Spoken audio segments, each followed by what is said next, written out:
bem com vocês? Sejam bem-vindos à nossa disciplina de Interseccionalidade, Juventude e Trabalho. Eu sou a professora Larissa da Silva Fontana e eu vou estar com vocês ao longo de 8 aulas em que nós vamos buscar compreender como o campo da interseccionalidade pode contribuir para a nossa leitura de mundo e para a nossa atuação política. Na nossa primeira aula, nós vamos discutir um pouco sobre os desafios de conceituar a interseccionalidade, os princípios históricos da interseccionalidade e os marcadores de diferenças que costumam ser mobilizados em análises interseccionais, gênero, raça, classe, sexualidade, assim como outros marcadores de diferença fora dessa tríade de gênero, raça e classe e que podem ser muito produtivos para a gente pensar as lutas da juventude e os problemas que o Brasil enfrenta. É importante começar dizendo que a definição de interseccionalidade ela não é homogênea e muito menos evidente. São diversos autores e autoras em inúmeros campos disciplinares que reivindicam a interseccionalidade em seus estudos, seja como teoria, seja como metodologia, seja como ferramenta analítica. O que é consenso entre essa pluralidade toda é que o termo interseccionalidade ele faz referência a uma compreensão crítica de que a raça, o gênero, a sexualidade e a classe, elas não operam de maneira unitária e exclusiva. Pelo contrário, são entendidos como fenômenos que atuam e se constituem de forma simultânea. Na nossa disciplina, nós vamos ter como principal referencial teórico os estudos da autora negra estadunidense Patricia Hill Collins. Como ela, nós vamos entender a interseccionalidade como um projeto de conhecimento de base ampla que é fundado na atenção às diferentes relações de poder e o modo como essas relações de poder produzem desigualdades sociais. Nessa abordagem, a interseccionalidade vai significar um conjunto bastante diversificado e dinâmico de práticas, interpretações, metodologias e também de orientações políticas. E ao entender a interseccionalidade como um projeto de saber que é amplo e heterogêneo, a Patricia Hill Collins vai nos apresentar 3 abordagens de interseccionalidade que, segundo ela, são interdependentes. A primeira dessas abordagens é a interseccionalidade como um campo de estudo. Esse campo de estudo está situado dentro das relações de poder que ele mesmo estuda. São estudos que vão tematizar a história, as preocupações, os limites, os debates que envolvem a interseccionalidade. Esses estudos eles se responsabilizam por examinar o conteúdo e os temas que vão caracterizar o campo da interseccionalidade ao longo da história.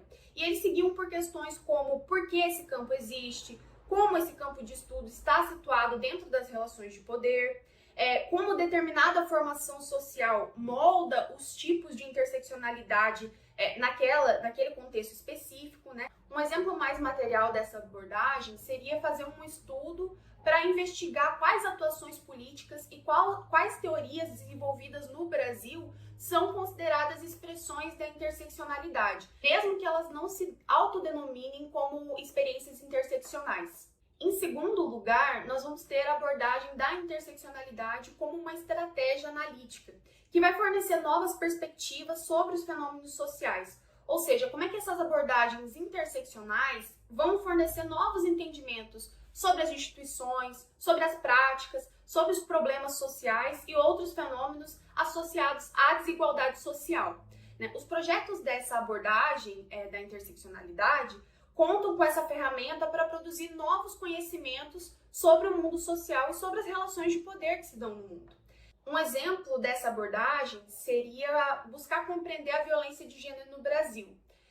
Nos últimos anos, os índices mostraram que o número de vítimas brancas diminuiu, mas o número de vítimas negras aumentou.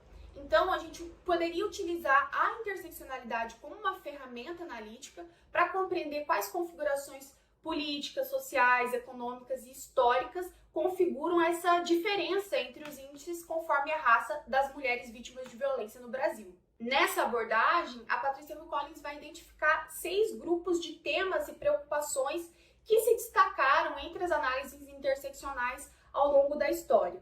Primeiro, ela pontua as diferentes divisões raciais e sexuais do trabalho. Segundo, análises que consideram outros aspectos como sexualidade, nação, etnia, idade e capacidade como categorias de análise possíveis. Terceiro, a organização das inúmeras formas de violência. Quarto, a construção das identidades na relação com a desigualdade social. Quinto, reflexões epistemológicas sobre a própria interseccionalidade. Por exemplo, como os conceitos de gênero, raça e classe são desenvolvidos no contexto do Ocidente, ou então para entender se a interseccionalidade seria uma teoria, se ela seria uma abordagem analítica, se ela seria uma metodologia. E sexto, são as críticas à ausência de uma metodologia fixa que caracterizasse o campo da interseccionalidade. Por fim, a abordagem da interseccionalidade como praxis crítica, que informa projetos de luta e justiça social. Ou seja, como é que os atores sociais, os coletivos, as ONGs, as instituições, os partidos políticos e etc., usam da interseccionalidade para compreender e intervir na sua realidade, para buscar formas de transformar as relações de poder e acabar ou ao menos diminuir as desigualdades em determinada formação social. Por isso, essa abordagem é extremamente crítica quanto à separação entre o conhecimento e a prática, em que a teoria seria produzida a priori para depois ser aplicada na prática. Não, nessa perspectiva, tanto o conhecimento quanto a prática estão interconectadas e elas se produzem simultaneamente. E é exatamente essa concepção de interseccionalidade como praxis crítica que vai estar nas bases históricas da interseccionalidade, que é uma perspectiva fundada, nos movimentos sociais de mulheres não brancas, como uma forma de compreender e explicar o mundo, e com isso desenvolver um trabalho em busca da justiça social. A interseccionalidade, ela surge a partir de projetos de luta política que são posicionados, que visam desenvolver o mais do que críticas às injustiças e às desigualdades sociais, visam apresentar alternativas para os problemas do mundo, visam construir estratégias de atuação viáveis para a mudança social. Geralmente, a origem da interseccionalidade é localizada nos anos 90 e a sua origem ela é atribuída ao campo acadêmico, especialmente com o trabalho teórico de Kimberly Crenshaw, que em 1991 publica um artigo chamado Mapeando as Margens, Interseccionalidade, Identidade, Política e Violência contra Mulheres de Cor. Apesar desse artigo ser muito importante, e nós vamos aprender um pouco sobre ele nas próximas aulas, ele está longe de ser a origem da interseccionalidade. Nós já tínhamos perspectivas interseccionais, tanto na academia quanto fora dela, na luta política, muito antes desse campo ser nomeado como interseccionalidade. O movimento de mulheres negras estadunidenses é, sem dúvida, um dos protagonistas na história da interseccionalidade desde os seus primórdios, encontrados ainda no século XIX com o Sojourner Truth. As mulheres afro-americanas, elas faziam parte de uma comunidade de movimentos sociais que contava com mulheres chicanas, por exemplo, que são mulheres de origem mexicana, com mulheres asiáticas, latinas, mulheres indígenas, que estavam na linha de frente das lutas pela igualdade social, construindo afirmações sobre a interconexão entre raça, gênero, sexualidade, classe, etnia, nação, a interconectividade desses marcadores de diferença e dessas diferentes violências nas suas vivências cotidianas. Na nossa disciplina, nós vamos focar na produção de mulheres negras estadunidenses e brasileiras pela importância de nós conhecermos a produção dessas mulheres num país que é 54% composto por pessoas negras. Agora vamos compreender um pouquinho das categorias que geralmente são mobilizadas nas análises interseccionais. Comumente a gente encontra trabalhos interseccionais que vão considerar a conexão entre gênero, raça e classe, variando com a consideração da sexualidade, que é menos comum, mas já é bastante vista em trabalhos interseccionais.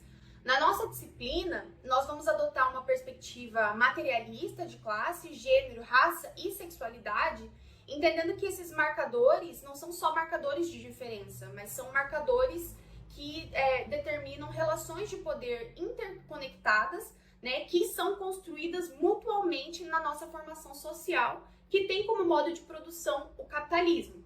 Nós não vamos entender raça, gênero e sexualidade como questões determinadas pelo corpo, pela biologia, mas como construções históricas que vão ter implicações sociais, políticas, econômicas. A perspectiva que eu vou trazer ao longo das nossas aulas é de que a formação social brasileira ela tem suas bases no colonialismo, ela tem bases colonialistas. Ou seja, que essa formação tem como estrutura as desigualdades raciais, sexuais, de gênero, que foram construídas no colonialismo e que são reproduzidas e reorganizadas desde então.